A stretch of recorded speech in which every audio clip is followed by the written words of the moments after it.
just so everybody is aware that this is being recorded and we can share it out afterwards for those who are interested. So my name is Brenda Beckendorf. I'm the Executive Director for Alberta IoT. Alberta IoT is a membership-based organization focused on businesses, of course, in the IoT space. Our objectives are to support the growth of our members through major events, educational initiatives, and exposure to government. Sorry, I'm trying to keep everybody just organized here. So today's event, we're talking about navigating our new normal. Obviously, with the COVID-19 pandemic, it's created economic challenges for both people, businesses, corporations, industries. And so we're going to talk a little bit about how we can navigate this. And obviously the MNP team and their advisors can talk to us about how to navigate it, be resilient, and what we can expect as our new normal.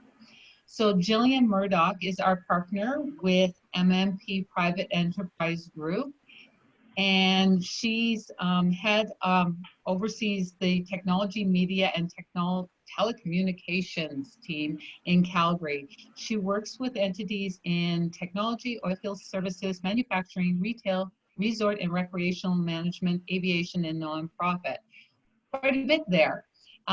So we would like to turn around and let you take over, Jillian, with your team. Thank you, Brenda. So also on the call with me today, we have Dylan Hughes, who's here representing our Canadian tax group, and Steve Kwasny, who's here representing our public affairs advisory team. And so what is MNP? MNP is a national accounting, tax, and business consulting firm.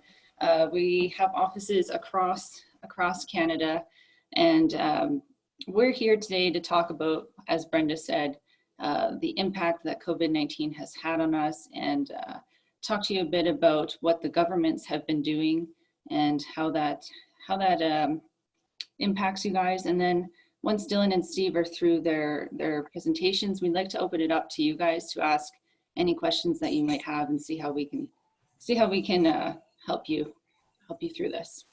So with that, Steve, I think you're first up if you want to take it away.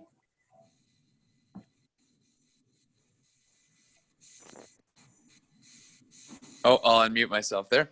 Thanks, everybody. And thanks for having me on. As Jillian said, my name is Steve Kwasny. I'm a manager with our Public Affairs Advisory Group. And typically what that means is that we help clients sort of navigate the external impacts, whether it's government policy, regulation, stakeholder engagement, that kind of stuff, on their organization or their business. I just wanted to talk about a couple of things, maybe just sort of frame the discussion primarily, and then we can go from there into a bit more specifics, and then I'll pass it off to my colleagues to chat a little bit more specifically about how to apply this information maybe to your business, and what are some of the things you need to do now. For those of you that have been on other webinars, they tend to all start in the same way, where the first speaker tends to talk about how unprecedented this situation is, and it's the term unprecedented has been used almost to the point of cliche, because we don't really have a word for quite what we're dealing with here. So I just wanted to sort of touch on a couple of things as to when we say unprecedented, what we mean. And there's two parts to it. One is from the response to the COVID crisis has been, we've seen measures like we have never really seen governments undertake, both domestically and internationally. You know, from the G20 perspective, sort of the 20 largest economies in the world, they've committed to date somewhere in the realm, it's hard to know for sure, but somewhere in the realm of about $5 trillion, or about 3 times Canada's GDP in just measures to get through the COVID crisis. In Canada, we've seen just north of about $100 billion in federal direct measures, and that number multiplies dramatically if you get into indirect measures, things like liquidity programs and whatnot. But for context and scale, $100 billion is roughly, adjusted for inflation, what Canada spent in our entire World War II production effort. So the heavy lift that's here, the scale of this on the COVID crisis is pretty remarkable, and again, kind of unfathomable in its scale.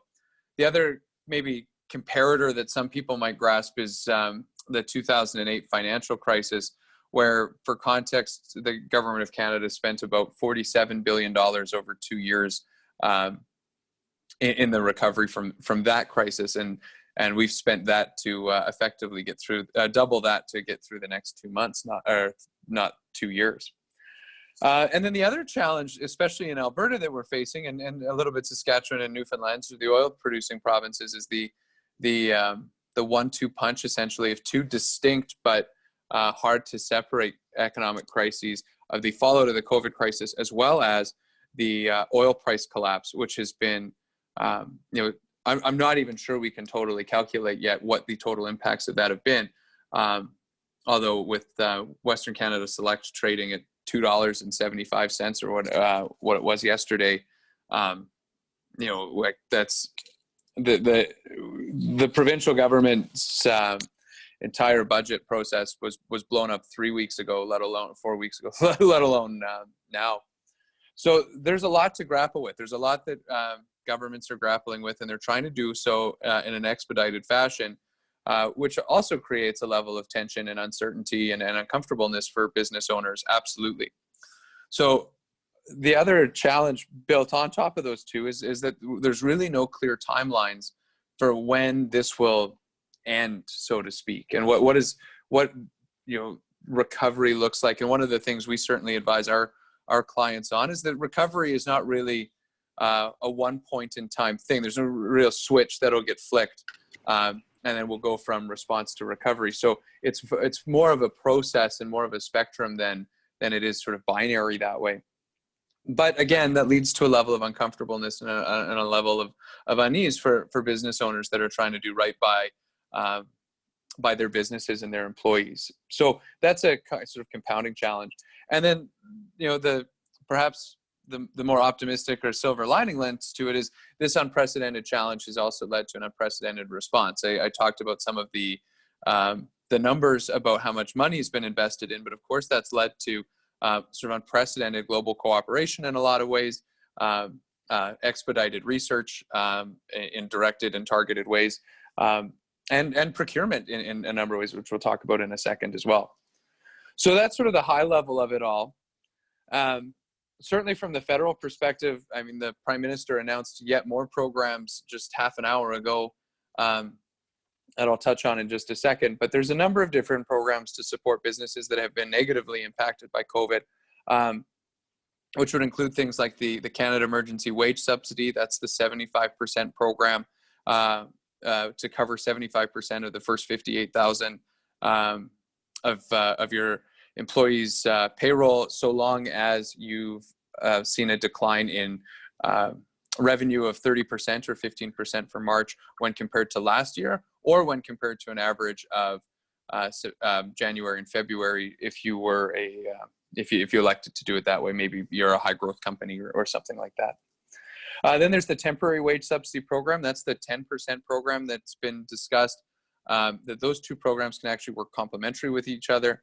And that 10% wage subsidy allows qualifying or eligible businesses to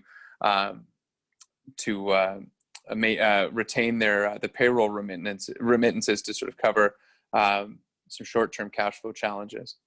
There's also the Canada Emergency Business Account, which many of you will be familiar with, and this is one of the announcements that came out today, is that program will now be expanded.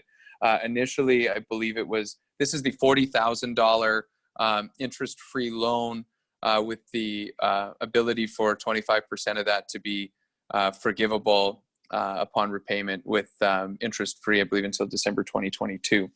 So that was initially only available to businesses with payrolls between $50,000 and $1 million, and that's since been expanded today to include businesses with a payroll of $20,000 up to $1.5 million. So no sense yet on how many more businesses that actually incorporates into the program, and it still won't be something that works for everybody, but they are doing what they can to adjust and tweak as these programs come into force.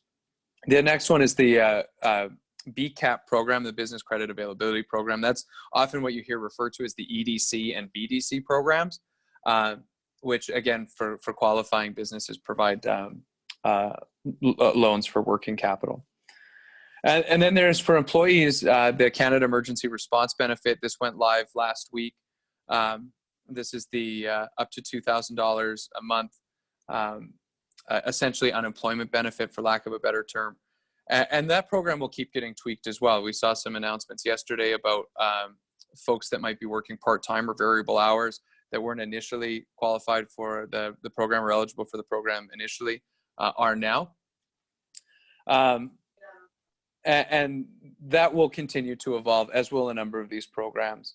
The other key program that was announced today is the Canada Emergency Rental Assistance Program. This is for commercial renters in the commercial real estate world. There are no details as to what that looks like, just that an announcement will be forthcoming. This is traditionally the jurisdiction of the provinces, so the federal government will likely either flow through money to the provinces and the programs will be delivered provincially, or some version of that. It remains to be seen, and I don't want to speculate too far and not provide good details on it. So that's kind of a highlight of what's been available for businesses that perhaps that have suffered negative consequences from COVID at the federal level. And certainly the province has also implemented a number of programs, and we'll likely see further programs as the federal ones are now more baked, and this will start to cascade down. The additional context I should probably provide to that is that we're really in triage mode. We're still in crisis response mode. You'll see governments, effectively trying to still stop the bleeding, so to speak. But there is a real hunger and a real appetite for recovery conversations. What do things look like in the future? Understanding that Alberta, what will the discussion look like about economic diversification and whatnot? And those are all extremely important conversations to have. They're just not necessarily the conversations that are being worked on right now as or at least that publicly right now, as again, we work to deal with the immediate response to the crises. That said, there are some opportunities, especially for this group and the businesses that make up this group, as work from home has become more, definitely more mainstreamed by force of a lot of things, and that people are looking to remote solutions, quick delivery of solutions, and those kinds of things. That there is a number of procurement opportunities that is potential, and governments across Canada have really opened it up to say, if you have an idea that you think can help, they've provided resources to where to actually send those ideas.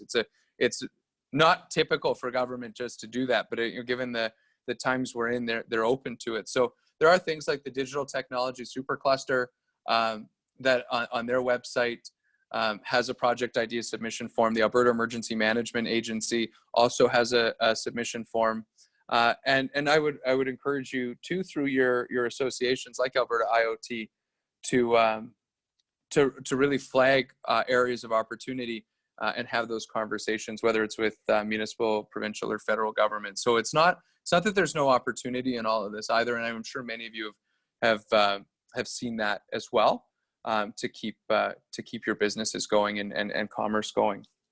So I'll turn it over to talk about how some of these programs might apply more specifically to individual businesses. But I just figured I would give a quick rundown of what's available and what's been announced so far, understanding with the caveat that this is all as of 10:15 Mountain Time, and that things are subject to change quickly. But there are a lot of resources like your association, like MNP's website, and a variety of others to get that information. So do seek it out from trusted sources, because in all of this, there's also a lot of misinformation too. But I'll leave it there and perhaps pass it over to Dylan. Okay. Thanks very much, Steve. Super insightful, as always. Interesting.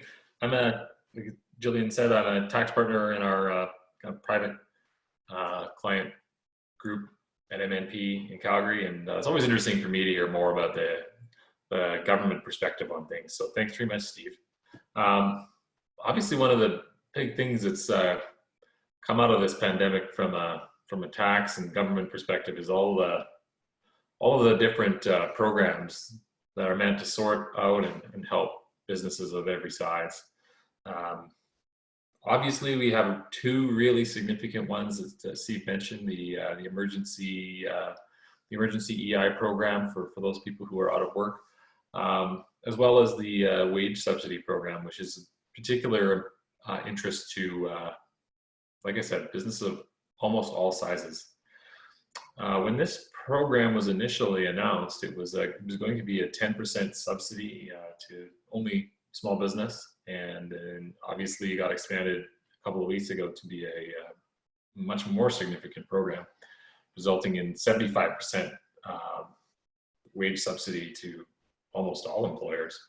So very, very significant changes, and a very, very large program being rolled out in a very short amount of time. And as Steve alluded to, it's actually amazing that the government was able to put something together that's so responsive and so big so quickly. But it's not without its challenges, and we as partners have been working very hard the last couple of weeks, in particular, to help roll out this stuff to our clients and make sure that the people who are eligible are able to apply for these benefits, and when there's questions about whether you are eligible, help our clients through that. So I would like to spend a little bit of time on that program. It's was recently updated on Saturday when there was an emergency sitting of Parliament. And so we were kind of relying on news releases, press releases, and kind of general vague information up to that point. And then we got actual legislation on Saturday as to how this program is going to be rolled out. And the reason it's so important is because who's eligible for this? Basically any employer in Canada with business in Canada. It's again very all-encompassing, and in a way it was sort of announced as a benefit to businesses, but I think what it really kind of amounts to is it's the government's way of trying to ensure that when the switch gets turned back on, that businesses have their people. And in a large part, the subsidy for wages is actually just a very, well, I think it was the government's way of providing benefits to people who may be at work or out of work without having them to go through the EI system. They were flooded with applications at the outset, and they knew they couldn't process that many. But meanwhile, of all these employers who already have people on payroll or recently had them on payroll. So this program, I think, in my opinion, is really geared towards getting businesses to chip in and play almost a part of a social function here, using your administrative systems and, in fact, your money to keep people employed even if they're not working. So I'm going to go into some specifics on it because I think it's relevant to a lot of different businesses. As was announced about a week ago, they originally came out and said, well, the only way you're going to apply is if you had a decline in revenue of 30% or more. And then they came out and said, well, that's actually only going to be 15%. I think the 30% hurdle was politically, I guess it was too much. But nonetheless, businesses can apply for this if they've experienced a 15% or more decline in their revenues as a result of any factor, not just COVID. That's as Steve mentioned, there's obviously a lot of different things going on in Alberta, and they're all sort of COVID related and sort of not COVID related. We also have an oil price crisis on our hands. But that decline in revenue, it doesn't need to be specific to COVID impacts to your business. And I'm glad they made that distinction, because I'm not sure how they would have ever figured whether a decline in revenue was a result of COVID or any other number of factors. So it's pretty straightforward. You mechanically calculate your revenues for March 2020, and you can compare that to your revenues of March 2019. If you have a 15% decline, you're eligible. If you don't qualify under that metric, a lot of startups, may not have had revenues, for instance, March of last year. There's another alternative method where you can apply your average January, February revenues to your March revenues. And if you have a 15% decline in that case, you would also qualify.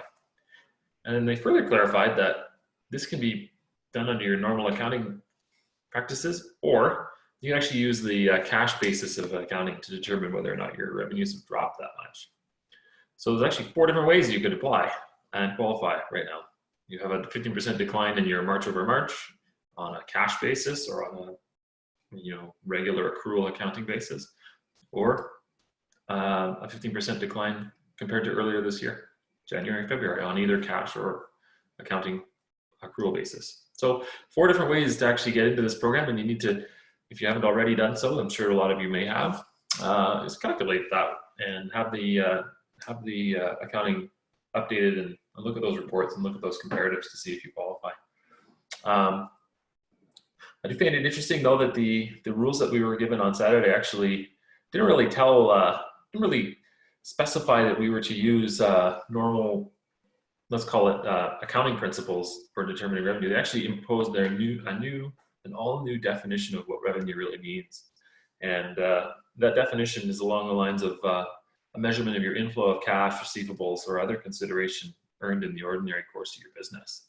So being a little bit of an accounting geek for a second, I just wanted to point out that that's a pretty broad definition. And so you really have to consider what your income streams are and what your cash flow streams are. And it may not be that you're counting revenue per your bookkeeping or underlying accounting is necessarily the right answer. You have to look at that very closely because they have redefined what revenue is for the purposes of this program. They also introduced which we're very happy to see, is rules on how this is dealt with in groups of companies. So any business that's more complex than one legal entity, they've created a framework for how you determine this revenue drop within a group of companies.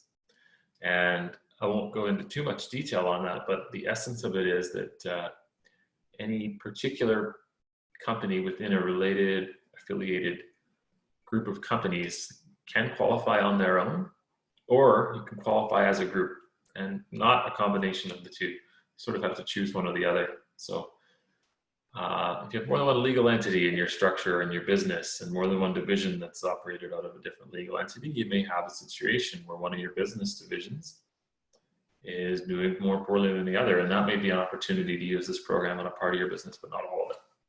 So that was good to see, and we were very happy that they included some rules in that regard. We're also extremely happy to see that they basically have included an automatic eligibility function in this program. So if you qualify under the March 15% drop in revenue, you automatically re-qualify for the April portion of this program. So just to put things into perspective here, what is this benefit that they've laid out for businesses? It's $847 per week at the most, but that's per employee. And this is a 12-week program.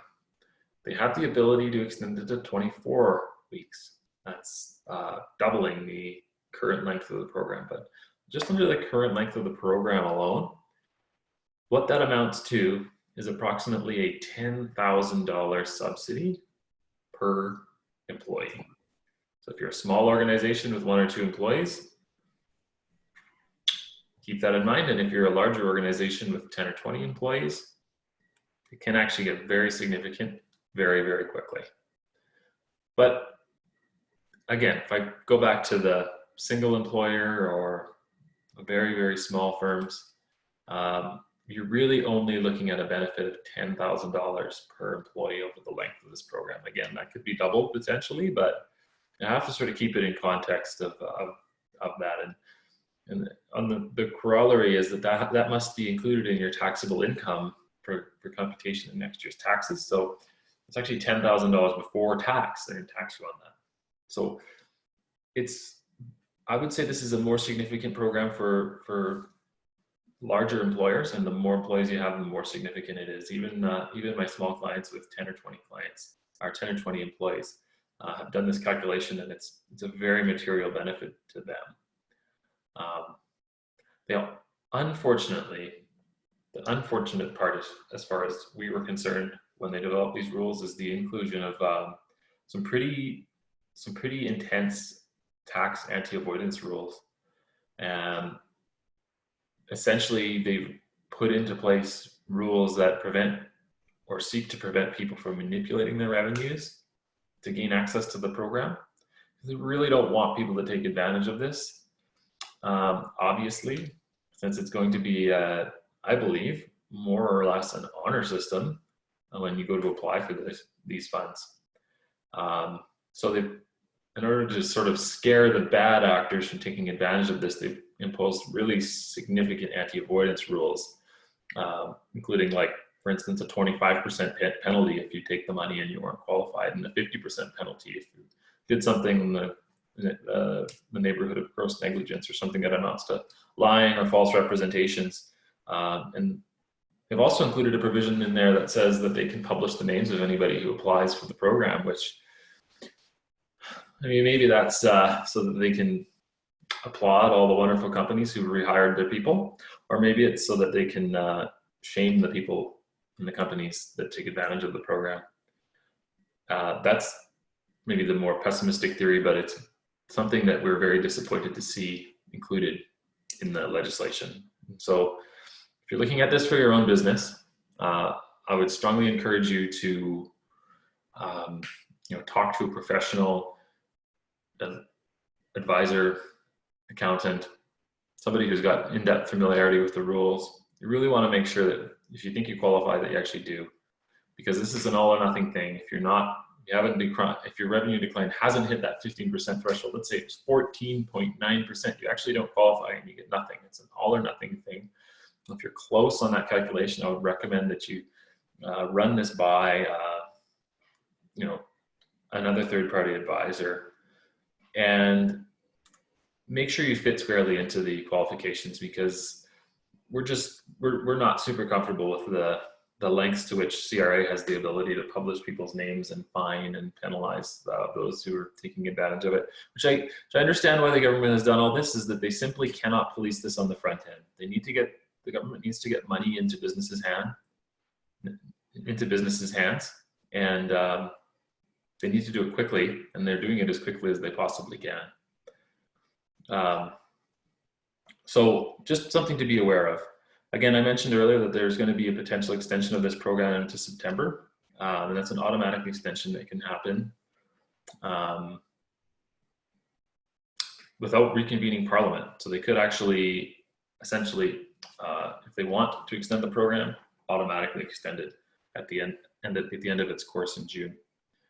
There's also a series of rules in there that are relating to so-called arm's length employees. So that would be sort of the owner or manager of the business in most cases. And those are also pretty strict in terms of whether or not you can claim this subsidy on the owner or manager of their own salary or the salary of family members. There's provisions in there to ensure that you don't add family members to the payroll in order to take advantage of the program.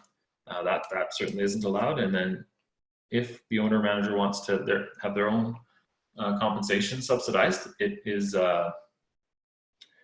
going to be subject to some rules, such as you have to sort of be on the payroll in the first place, and not all owner managers are on the payroll all the time, and they don't necessarily always take a regular salary from the business. So that's something to watch carefully for, and it's based on whether or not the owner manager took a salary in the period of January to March 15. Also, would just like to point out that the applications are supposed to be streamlined online through the CRA My Business Account, which, if your business doesn't already have access to that, you're going to want to get access to that, which kind of requires you to be on a My Account on an individual level first.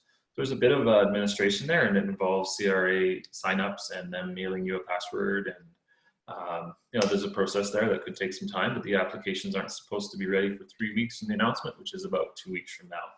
So if this is something that's relevant for your business, I would really, really encourage you to get on that, as well as signing up for direct deposit if you're not already.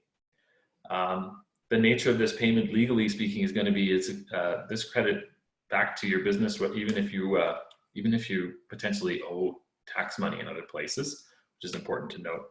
And they also added in the legislation a refund for Canada Pension Plan and EI contributions that are made to employees that are truly furloughed. So if you bring back people and you don't have anything for them to do, and you're paying them anyways and receiving the subsidy, you get a refund of the CPP and the EI in relation to those people. So that's comforting.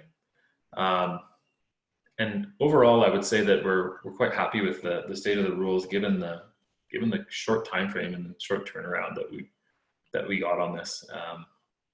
So that is a pretty detailed summary of the program. I would love to answer any questions that anybody may have, and I'm happy to stick on afterwards if there's anybody who'd like to take more questions in more detail. I'll just go maybe to the chat. There was a question here.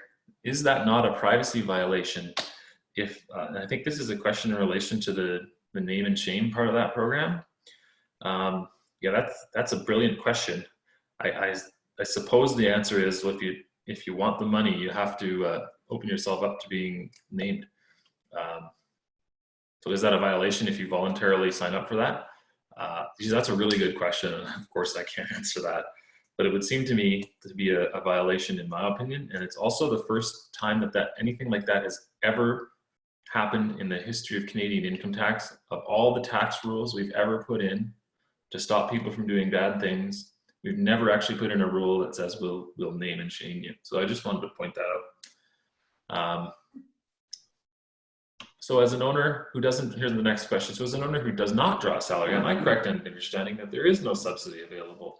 That is correct. If you're an owner who is not drawing a salary, or even if you drew your salary in the form of a dividend, technically speaking, under these rules, you don't qualify. So that's unfortunate because a lot of owners don't take regular salary, or they compensate themselves in other ways like dividends. And so that's a problem that we've brought forward to the Department of Finance, who I guess in theory could change the rules, or more likely put those types of scenarios into the detailed regulations that are probably being drafted at the federal government level. So we are doing our part as far as we can because we have lots of clients who may be in that situation and are in that situation. So that's one of the recommended changes that we've made, but it wasn't one of the ones that we saw in the actual legislation. So yes, I wouldn't lose all hope here, but you're going to have to wait and see. And like Stephen and Jillian suggested, industry associations can be a good way to raise those issues through to the upper channels, but just know that us as an accounting firm, that's something that we're doing as well. And you mentioned, next question is, how is a truly furloughed defined? Well, sorry, I was using sort of colloquial terms there, but what they've said is, in order to get that's sort of relevant for your CPP EI refund, it's the CPP and EI refund on furloughed employees. Then all they've said is if you're paying somebody through this program and they're not required to report for work. So as you bring people back, you're going to use them, like you say, and that refund is only going to be applicable to people that you're actually at home not doing work. That's the essence of it. So if you bring people back bit by bit, like maybe you've got 2 hours of work or 4 hours of work or 8 hours of work a week, that refund of CPP and EI won't qualify. So it's a good question. There's another one here. If an individual signs up for the CREB, so that's the CERB, and gets paid, is that person found not to qualify, and will they be penalized? Yeah, so they built these programs so that you can get one or the other, but they're not perfect. So if somebody's already receiving the CERB benefit, which is essentially the unemployment benefit, chances are they will get their check or have gotten their check. I'm not sure if that money's flowed yet. And they could also become eligible through this program. But there are certain rules in this program to say that if somebody's been off for 14 days in one of the qualifying periods, so if someone's not been working for 14 days or 2 weeks, essentially, this is an imperfect way of doing it to say the least, but if you were not working for that 2 weeks, then you don't qualify. So you have to be very careful. If you're not working for 13 days, then you do. And if you had working for 14 or more days, not working for 14 or more days, then you do not qualify. And chances are what's going to happen here is that the wage subsidy will still be paid to the employers for the salaries and wages that are being paid to employees. And it's, I think, the CERB benefit that's going to end up being clawed back. So if you got CERB for a month where you shouldn't have, because you also got a wage you got a wage from your employer for being hired back, I think it's a third benefit that's going to be clawed back. I'm not 100% sure about that, but I have a feeling it's not going to necessarily be the business's problem. But again, I don't know that for certain. So that's an excellent question. But there will be sort of interactions like that. And the whole point is they don't want people to apply them for both programs. So I know several cases an individual was paid because they lost hours. And that's the tough one. It's where you've got employees that were working reduced hours. They're not technically qualified or qualifiable for the CERB. And I think what they would like to do in those cases is have the employers pay what they can pay and reimburse the employer some portion. But obviously, as you drop hours to a certain level, it makes more sense for someone to be an EI, or at least from their perspective, it seems that way. So, and just to build on that is, I think we'll see the federal government's mused about it pretty openly about amending some of the CERB rules for a number of different circumstances. One of them being, I mean, folks that are working variable hours that might be at the lower end of the pay scale, where CERB, the $2,000 a month looks like a really attractive option rather than perhaps going into their jobs that we kind of need them to societally. So that's been recognized as an issue. And I know certainly on Saturday in the emergency sitting of Parliament, the interaction of the two programs was a huge point of discussion, and lots of commitment has been made to adjust that. Some of that will just come with time, which feels like we don't have, but it will be what it is that way. Thanks, Steve. Yeah, that's super interesting. I mean, the amount of changes and stuff that we're seeing on a live basis with all this stuff is just absolutely crazy. I'm not used to it. We used to get new tax rules once or maybe twice a year. Yeah, it's certainly a thing. I mean, in these moments, this is sort of the get the announcement out first is the priority, and then provide a level of comfort with that, understanding that it's going to create some questions, but gives you a sense of something's coming, and it's imperfect science for sure. I mean, and you can see it within government departments that they're, the CRA is watching the same announcements that we are, and have a lot of the same questions. So it'll come, but it's definitely an uncomfortable way to build policy for everybody, for sure. And to get this money out, like I said before, I think they're going to adopt a policy of shoot first and ask later. So I think just about anybody who applies for anything is going to probably get it, because the more and more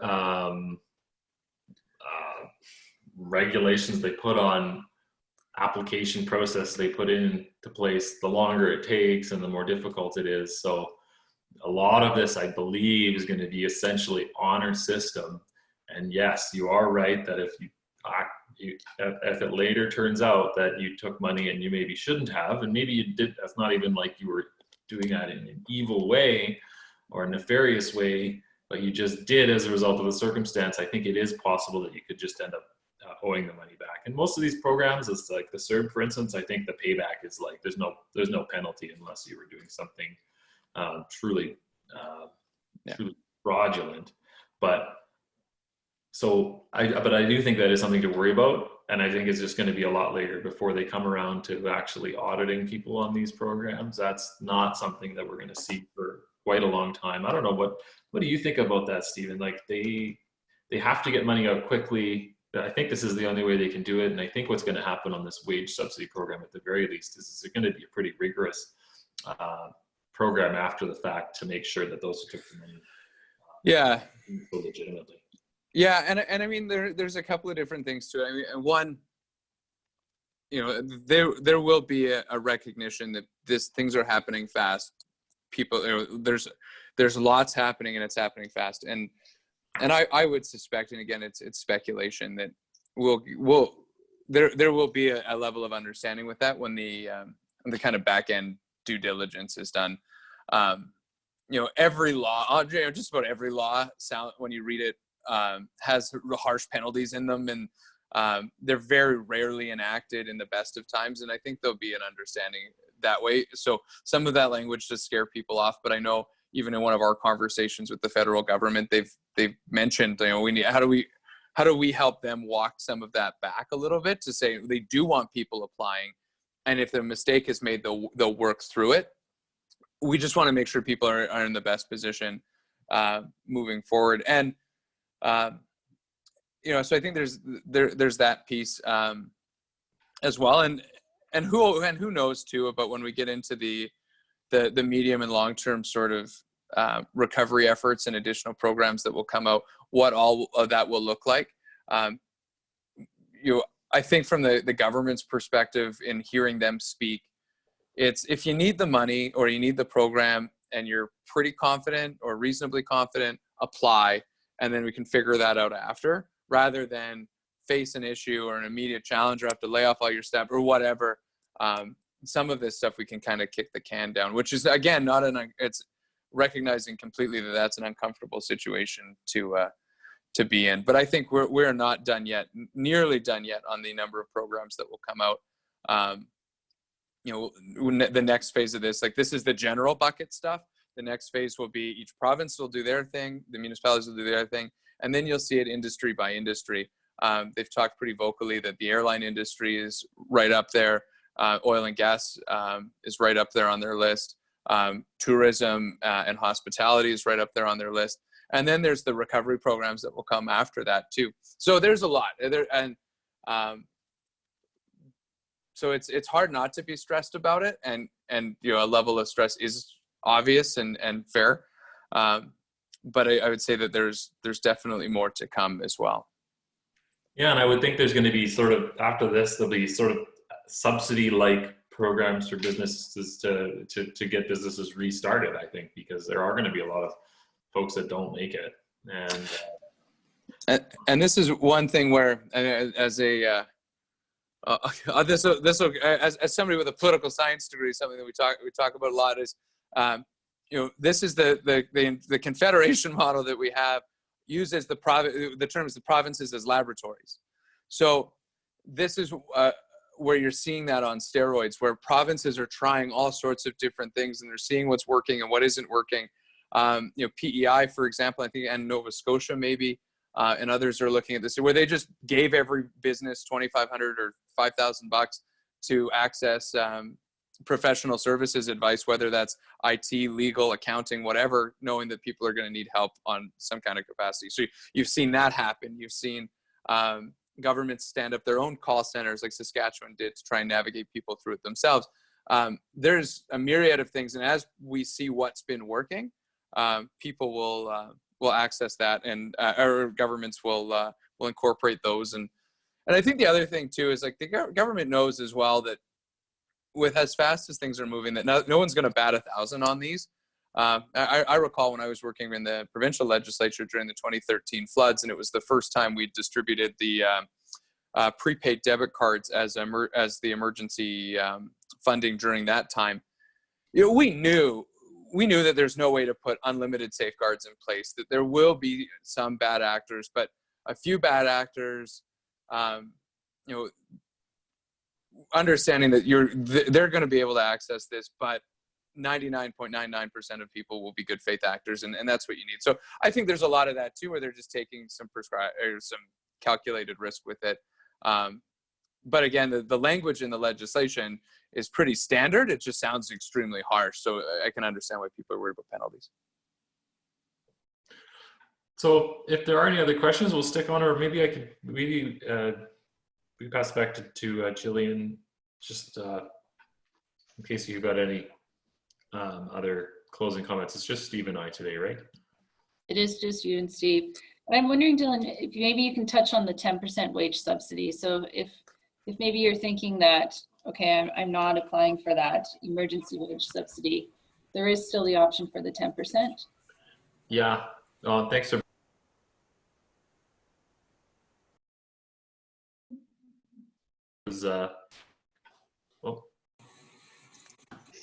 that 10% subsidy was 10% subsidy was applicable to all private companies under a certain size. $15 million was the size. So yes, that program wasn't killed. It's still available. So if you're not sure if you qualify for the larger program, you can still access the smaller one if you otherwise qualified for that. They actually put forward a lot of new rules on that as well. They're all available. But yeah, that is going to take place in the form of a payroll withholding reduction. So if you're paying people and paying payroll remittances already, that's a way to get your money a little bit faster. And then anything you do get under that program will be clawed back under the 75% program. Also qualified for that. So there's no harm in actually taking it if you can.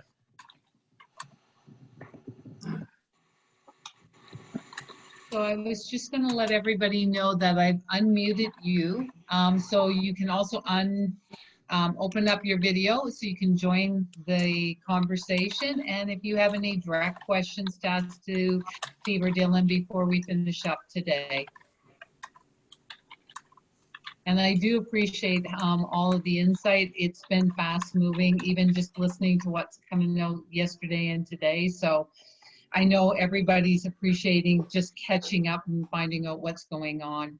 So does anyone on the line have any questions for Steve or Dylan?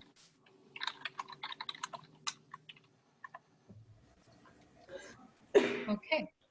So I was going to say we will send out a follow-up that will have information, links, contact information, so you can reach out to these gentlemen directly. I do want to thank both of you and Jillian and Lindsay for helping us today. That's been quite insightful, and I think everybody appreciates it. Please do check out both MNP and Alberta IoT's website. We have links with all kinds of information and upcoming events too. So thank you very much, and everybody